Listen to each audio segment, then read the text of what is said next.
Education brain YouTube channel में आपका स्वागत है। आज हम कक्षा 10 की गणित का जो पिछले चैप्टर थे उसी को आगे बढ़ाते हुए प्रश्नावली 2.2 है, उसमें हमने उसका पहला जो सवाल था उसके सभी सवालों को कर लिए थे। उसके बाद हमारा दूसरा क्वेश्चन है, उसके भी 5 सवाल हैं, हम उनको करेंगे। तो आपने पिछली वीडियो नहीं देखा हो तो उन वीडियो को देख लें और उसके बाद ही आपको ये वीडियो समझ में आएगा, तो इस बात का आप ध्यान रखें। तो हम आगे बढ़ते हैं। क्वेश्चन आपके सामने है कि एक द्विघात बहुपद को ज्ञात करना जिसके शून्यकों का योगफल और शून्यकों का गुणनफल आपको क्रमशः दिया है, दी गई संख्या है। तो आपको इस सवाल को आपको द्विघात बहुपद ज्ञात करना। द्विघात बहुपद आप कैसे ज्ञात करेंगे मैं उसकी पूरी प्रोसेस आपको समझाता हूँ। तो आपके सामने पहला क्वेश्चन है। क्वेश्चन में 1/4 और -1 दिया है। तो 1/4 यहाँ पर शून्यकों का योगफल है और -1 शून्यकों का गुणनफल है। तो हम पहला ही सवाल स्टार्ट करते हैं। तो इस पहले सवाल को यहीं से स्टार्ट करते हैं। पहले नंबर का जो क्वेश्चन है उसको यहाँ से हल करके मैं आपको बताता हूँ। ठीक, पहला क्वेश्चन, ठीक, यहाँ देखें ध्यान से। तो पहला क्वेश्चन हल करने के लिए आपको सबसे पहले आपको मानना पड़ेगा कि द्विघात बहुपद ज्ञात करना है। यहाँ पर तो आपको द्विघात बहुपद मानना पड़ेगा कि द्विघात बहुपद क्या है। तो द्विघात बहुपद के बारे में मैंने आपको बताया था कि ax² + bx + c बराबर द्विघात बहुपद होता है। उसकी स्टैंडर्ड फॉर्म में ax² + bx + c बराबर द्विघात बहुपद होता है। तो यहाँ पर हम द्विघात बहुपद क्या मानेंगे। देखो, इस प्रकार के जो क्वेश्चन हैं इनको करने के लिए 3-4 तरीके हैं, लेकिन जो मेन तरीका है जो किताब में दिया गया है हम उसी तरीके से करेंगे। तो आप उसी को ध्यान में रखें। तो देखिए, सबसे पहले तो आपको मानना पड़ेगा कि बहुपद क्या है। तो बहुपद आपको मानना है कि माना कि जो आपका बहुपद है, आप सबसे पहले मान लें कि माना बहुपद द्विघात बहुपद है, कि माना द्विघात बहुपद क्या है आपका, द्विघात बहुपद। सबसे पहले आपको मानना द्विघात बहुपद क्या है, ax² + bx + c। ठीक, ऐसे मानना आपको बहुपद मानना है, इसलिए आपको मानना पड़ेगा px बराबर मतलब पॉलिनोमियल क्या आएगा, ax² + bx + c है। ठीक, तो ये आपने बहुपद मान लिया। पूरी प्रोसेस यहीं से स्टार्ट होगी। सबसे पहले आपने क्या माना कि बहुपद ax² + bx + c बराबर c है ना। तो ये आपने बहुपद मान लिया। अब इसके बाद आपको इसके शून्यक और मान लेते हैं। तो तथा इसके शून्यक और मानो आप, तथा शून्यक, तथा क्या मानना, शून्यक। तो इसके शून्यक क्या है, अल्फा और बीटा है। इनके शून्यक क्या है, 2 शून्यक रहेंगे, क्योंकि द्विघात बहुपद के अधिकतम शून्यक 2 ही हो सकते हैं। तथा इसके शून्यक क्या है, अल्फा व बीटा है। तो ये मतलब जो लाइन लिखी है आपको सभी में लिखना है कि माना कि द्विघात बहुपद px बराबर ax² + bx + c है तथा इसके शून्यक अल्फा और बीटा है। अब अपन प्रश्न पे आते हैं। तो प्रश्न में आपको दिया क्या है कि शून्यकों का योगफल और शून्यकों का गुणनफल आपको प्रश्न में दिया है। तो प्रश्न के हिसाब से अपन देखते हैं। तो यहाँ लिख दीजिए आप प्रश्न अनुसार आपको क्या दिया है,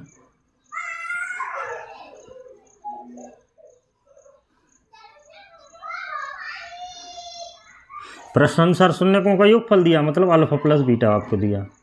तो अल्फा + बीटा बराबर आपको क्या दिया है, पहले योगफल दिया तो 1/4 दिया अल्फा + बीटा। ये आप यहाँ लिख दीजिए कि ये आपको दिया है ना, इतना लिख दिया है। इसके बाद आपको फिर क्या दिया है, अल्फा × बीटा। क्या दिया, अल्फा × बीटा, क्योंकि शून्यकों का गुणनफल। तो यहाँ लिख दीजिए तथा अल्फा × बीटा बराबर आपको क्या दिया है, -1। ठीक, ये भी आपको दिया है। अल्फा × बीटा मतलब शून्यकों का गुणनफल भी -1 है। अब यहाँ पर आपको एक कॉन्सेप्ट समझना है। कॉन्सेप्ट ये है कि मैंने इसके बारे में आपको बता भी दिया था कि शून्यकों का योगफल क्या होता है। तो यहाँ देखें कि जो अल्फा + बीटा बराबर जो शून्यकों का योगफल होता है वो क्या होता है, -b/a। -b मतलब ये है कि x का गुणांक माइनस में x का गुणांक बटे x² का गुणांक ये होता है। ये मैंने आपको अच्छे से समझाया, तो इसलिए मैं बोल रहा हूँ कि आप पहले वो वीडियो देख लें अगर आपने नहीं देखा। और ये अल्फा × बीटा बराबर क्या होता है, c/a होता है ना। तो इस बात को ध्यान रखें कि अल्फा + बीटा बराबर -b/a और अल्फा × बीटा बराबर c/a। इस दोनों संबंधों में आपको एक बात विशेष रूप से ध्यान रखना है कि दोनों संबंधों में जो b के बटे में भी a है और सी के बटे में भी ए है, तो इस बात को आप ध्यान रखना।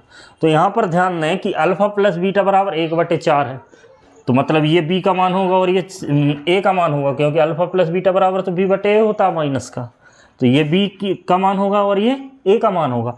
और अल्फ़ा इंटू बीटा बराबर सी बटे होता है, सी बटे ए होता है। लेकिन यहाँ पर बटे में तो, क्योंकि इसके बटे में 4 है तो इसके बटे में भी 4 होना चाहिए, क्योंकि दोनों को बटे में ए आता है और ए का मान एक ही रहेगा, इसलिए दोनों को बटे में हमको 4 करना पड़ेगा। तो ये उसको कैसे करेंगे तो आप ध्यान रखें। तो ये तो आपको दिया ही है, तो आप इसमें इसको ऐसे भी लिख सकते हैं, अल्फ़ा इंटू बीटा बराबर -4/4। ठीक, ये तो आपको दिया है ना, यहाँ लिख दीजिए, ये तो आपको दिया है। उसके बाद आपको यहाँ क्या किया है आपने, तो जो 1/4 नहीं था, तो हमने क्या किया कि 4 से गुणा और 4 से भाग कर दिया। तो 4 से गुणा या 4 से भाग करने से उसके मान में कोई विशेष परिवर्तन, मतलब मान में कोई परिवर्तन नहीं होता, मान वैसे ही का वैसा रहेगा। लेकिन हमको ये फ़ायदा मिल जाएगा कि इसके बटे में भी ए आता है, इसके बटे में भी ए आता है, तो दोनों के बटे में बराबर आना चाहिए। तो यहाँ पर हमने 4 कर लिया, क्योंकि यहाँ पर 4 था इसलिए यहाँ पर हमने 4 से गुणा कर दिया। अब आपको यहाँ पर ये लिखना है कि हम जानते हैं, क्या जानते हैं,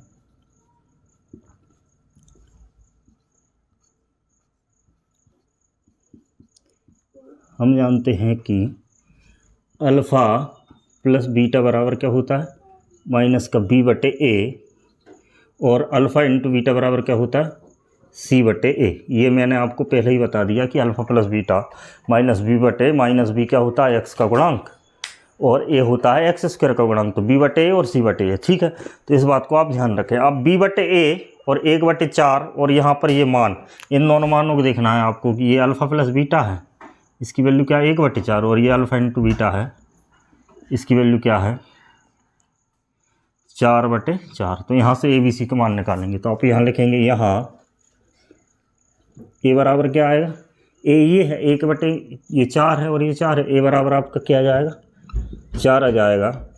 बी बराबर माइनस का बी है ना, क्योंकि माइनस का बी बराबर क्या आ जाएगा, अल्फ़ा प्लस बीटा में आता है माइनस का बी, तो बी बराबर क्या आ जाएगा 1 आ जाएगा, क्या आ जाएगा 1। तो यहाँ पर बी बराबर क्या आ जाएगा -1।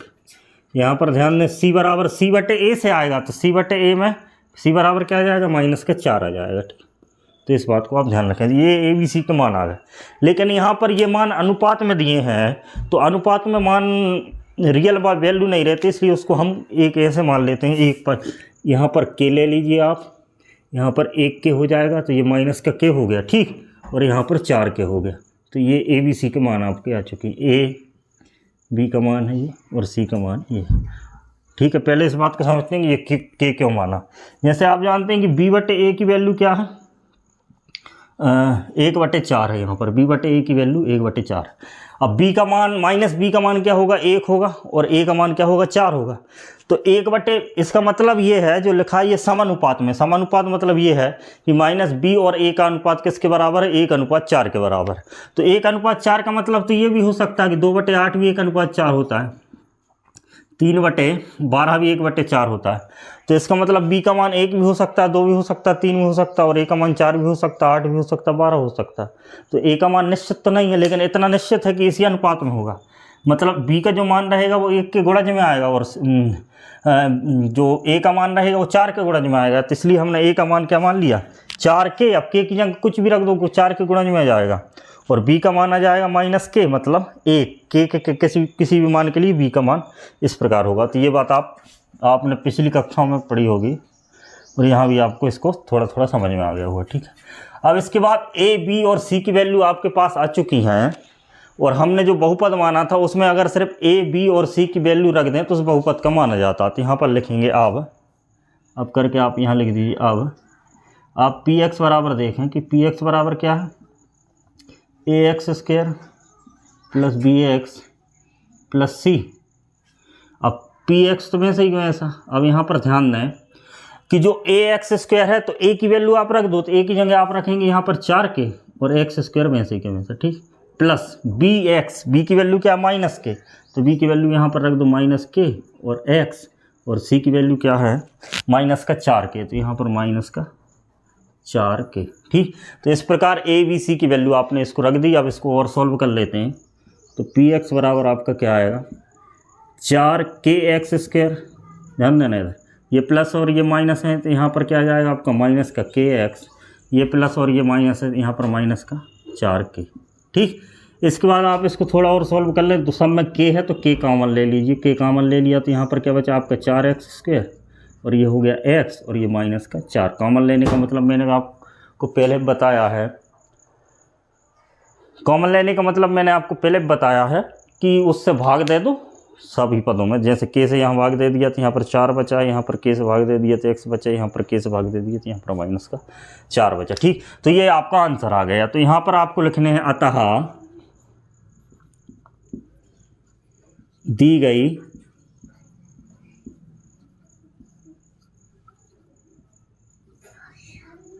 शर्तों को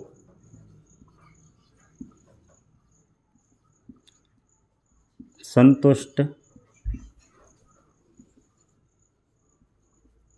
करने वाला बहुपद, दी गई शर्तों को संतुष्ट करने वाला बहुपद क्या होगा, जो कोष्टक के अंदर लिखा वो, क्योंकि 4x square minus x minus 4 होगा। ठीक, तो ये आपका आंसर आ गया, क्योंकि आपकी जो बुक है उसमें यही आंसर दिया। वैसे उसका रियल आंसर तो ये है, लेकिन ये भी एक बहुपद होगा जो इन शर्तों को संतुष्ट करेगा, और बाकी जितने भी बहुपद होंगे इसी के गुणज के रूप में होंगे जो इस शर्तों को संतुष्ट करेंगे। गुणज का मतलब आप समझते होंगे, जैसे के की किसी भी मान के लिए ये बहुपद इन शर्तों को संतुष्ट करेगा कि मूलों का योगफल 1/4 रहेगा और उनका गुणनफल -1 रहेगा। तो यही इस सवाल को करने का पूरा प्रॉपर तरीका है। तो इसको ऐसे ही आप करेंगे। ठीक है, तो ये बात आप समझ गए होंगे। इसके बाद हम तो देखिए ये रहा सवाल है ना, इसको आप पूरा इस तरीके से ही करना, तो आपने कर लिया होगा। इसके बाद हम दूसरा सवाल करते हैं। दूसरा सवाल भी इसी तरीके से ही करना है इसको। देख, ठीक है, इसको अपन मिटा देते हैं पूरे को। तरीका यही है करने का। तो देखिए दूसरा सवाल आपको दिया है। दूसरा सवाल क्या है, दूसरा ये वाला सवाल, ये तो हमने कर लिया। दूसरा सवाल ये है कि √2 और 1/3। तो √2 मतलब √2 शून्यकों का योगफल होगा और 1/3 शून्यकों का गुणनफल होगा। तो आप इसको कैसे करेंगे यहाँ पर ध्यान दें। तो सबसे पहले आपको वही मानना है कि माना द्विघात बहुपद px बराबर ax² + bx + c है और तथा इसके शून्यक अल्फा और बीटा। फिर इसके बाद प्रश्न अनुसार आपको क्या दिया, शून्यकों का योगफल और शून्यकों का गुणनफल। तो यहाँ पर शून्यकों का योगफल आप लिखेंगे तो शून्यक क्या है, अल्फा और बीटा। तो शून्यकों का योगफल आपको कितना दिया है, √2। ठीक, तो ये तो शून्यकों का योगफल हो गया। इसके बाद यहाँ पर ध्यान देने वाली बात ये है कि शून्यकों का योगफल तो √2 दिया है, लेकिन शून्यकों का जो गुणनफल आपको दिया है वो 1/3 दिया है। और मैंने आपको अभी बताया था कि अल्फा प्लस बीटा बराबर क्या होता है, माइनस का b/a होता है और अल्फा इंटू बीटा बराबर होता है c/a। मतलब दोनों के बटे में a आता है, तो दोनों के बटे में बराबर आने चाहिए। तो यहाँ पर ध्यान दें कि √2 के जो बटे में है वो तो 1 है, लेकिन अल्फा इंटू बीटा मतलब शून्यकों को गुणनफल जो मान दिया उसका मान 1/3 है, तो उसके बटे में 3 है। तो यहाँ पर बटे में क्या आना चाहिए, 3 आना चाहिए। तो यहाँ पर आप लिख दीजिए, ये तो आपको प्रश्न में ही दिया है। इसके साथ आपको क्या करना है, इसमें 3 से गुणा और 3 से भाग करना है। क्या करना है, 3 से गुणा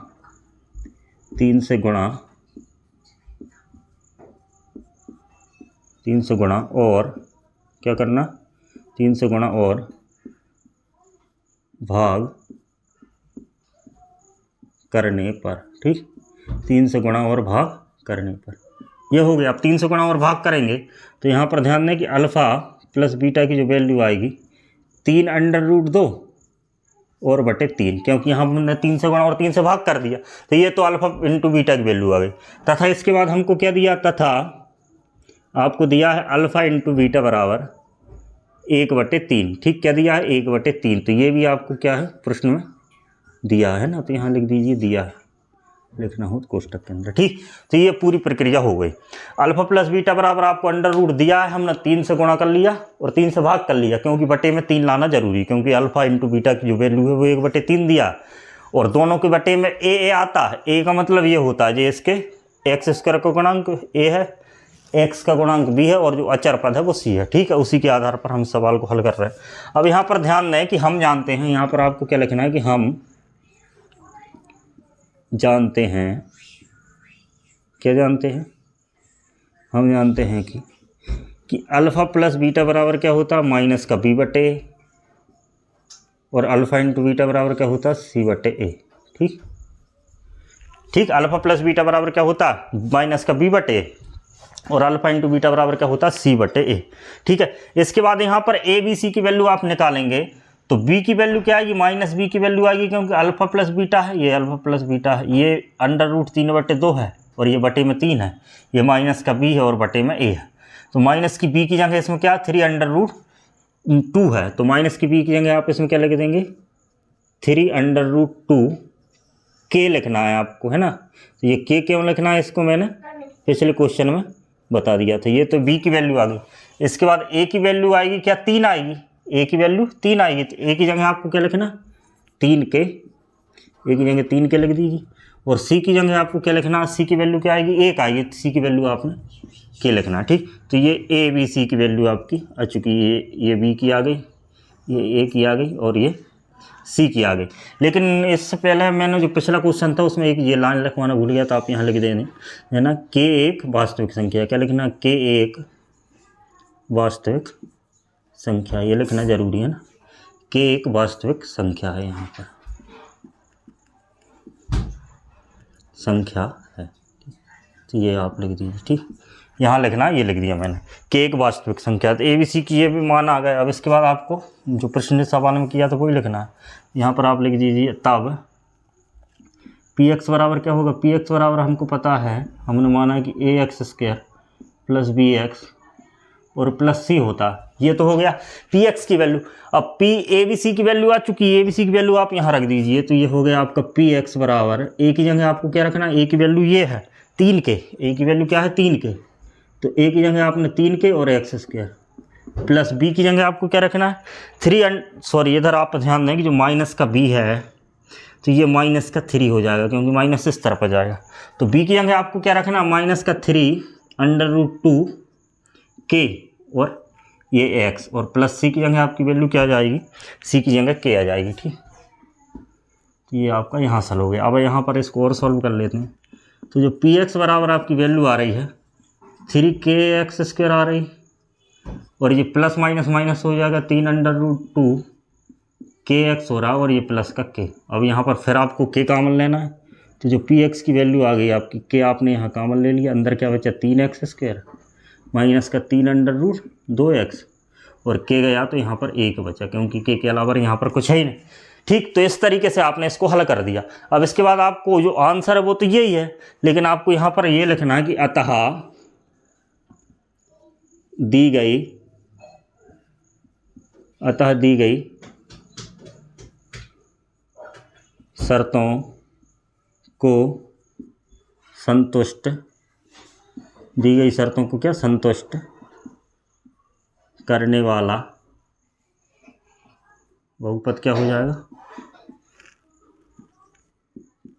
बहुपद जो कोष्टक के अंदर है वो क्या है, 3x² माइनस 3√2x और प्लस का 1 है, तो ये आपका आंसर हो जाएगा। ठीक, ये आपका आंसर होगा।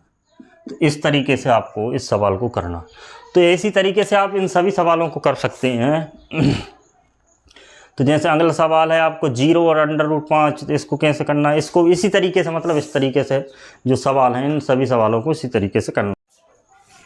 इसके बाद आपको जो तीसरे नंबर का सवाल है उसमें शून्यकों का योगफल 0 दिया है और शून्यकों का गुणनफल √5 दिया है, ये है ना, तो ये वाला सवाल करेंगे। तो सबसे पहले आपको वही करना है कि माना द्विघात बहुपद पी एक्स बराबर ax² plus bx plus c है तथा इसके शून्य क्या हैं, अल्फ़ा और बीटा है। तो ठीक है, इसके बाद हमको दिया क्या है, अल्फ़ा प्लस बीटा बराबर, आपको क्या दिया है, अल्फ़ा प्लस बीटा बराबर 0 दिया। ठीक, और इसके बाद अल्फ़ा इंटू बीटा बराबर आपको दिया √5। ठीक, तो ये 0 दिया, तो इसके बटे में तो आप 1 लिख सकते हैं ना, और इसके बटे में भी आप 1 लिख सकते हैं, तो यहाँ पर आप लिख दीजिए, ये तो आपको क्या है दिया है। अब दोनों के बटे में बराबर ही संख्या है, एक ही एक है, तो इसमें आपको ज़्यादा कोई परिवर्तन करने की ज़रूरत नहीं। ठीक, तो ये तो आपको दिया। ठीक, ये लिख दिया, क्योंकि a का मान यहाँ पर 1 हो जाएगा और माइनस बी का मान हो जाएगा 0 और इसका मान हो जाएगा सी का मान √5। ठीक है, तो यहाँ पर आपको लिखना है, तो अल्फ़ा प्लस बीटा ये हो गया। ठीक है, इसके बाद हम आपको लिखना है कि हम जानते हैं, क्या जानते हैं,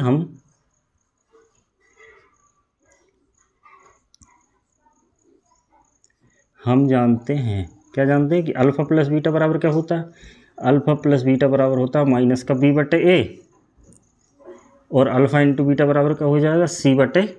ठीक, और दोनों के बटे में a आता, अगर दोनों के बटे में a आता है तो इसको हम बराबर करते थे, लेकिन यहाँ पर दोनों के बटे में 1 है तो ये वैसे ही बराबर हो जाएगा। तो इसके साथ ही अब आप लिखेंगे यहाँ, क्या लिखेंगे, यहाँ a b c की वैल्यू निकल आएगी। ठीक, यहाँ पर माइनस b की वैल्यू क्या आ गई, 0 k मान लेते हैं ना, तो b की वैल्यू क्या आ जाएगी, 0 ही आ जाएगी। ठीक, b की वैल्यू आप 0 लिख दीजिए, क्योंकि 0 में किसी का गुणा हो जाएगा तो जो 0 ही हो जाएगा और माइनस भी 0 हो जाएगा। ठीक, इसके बाद जो a की वैल्यू है वो क्या है, 1 है, तो मतलब a की वैल्यू क्या है, 1 बराबर k होता है, तो इसको तो हमने k ही माना, तो a बराबर k। और ये c की वैल्यू आएगी √5k आ जाएगी। ठीक, तो a b c की वैल्यू आपकी यहाँ पर ये स्पष्ट रूप से आ गई। यहाँ पर आपको वही बात लिखना है, k1 क्या है, k1 वास्तविक संख्या है ना, k1 क्या है, वास्तविक संख्या है, तो ये आपने लिख दिया, ये लिखना जरूरी। ठीक, क्योंकि k किस लिए माना वो कारण बताना भी ज़रूरी होता है। इसके बाद आपको वही प्रक्रिया करना है कि आप क्या होगा, अब जो px बराबर हमने क्या माना था कि px बराबर क्या होता है, ax² प्लस bx और प्लस c, तो ये px की वैल्यू है, तो यहाँ पर a b c का मान आपको रखना। तो a का मान क्या है, px, a का मान क्या है, यहाँ पर देखें तो a का मान k है, तो a की जगह आप k रख दीजिए, kx² प्लस b का मान तो 0 है तो 0.x हो जाएगा और c का मान √5k हो जाएगा, और 0 वाला पद हट ही जाएगा क्योंकि 0 हो जाएगा तो उसको अपन लिखते ही नहीं हैं। तो आपका px बराबर क्या आ गया, kx² प्लस √5k। ठीक, यहाँ पर k कॉमन आ रहा है तो आप k कॉमन ले लीजिए, px बराबर क्या आ जाएगा, k x² √5। के बाद आपको वही लिखना है कि अतः दी गई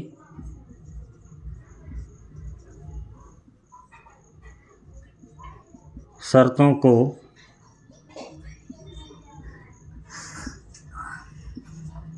संतुष्ट करने वाला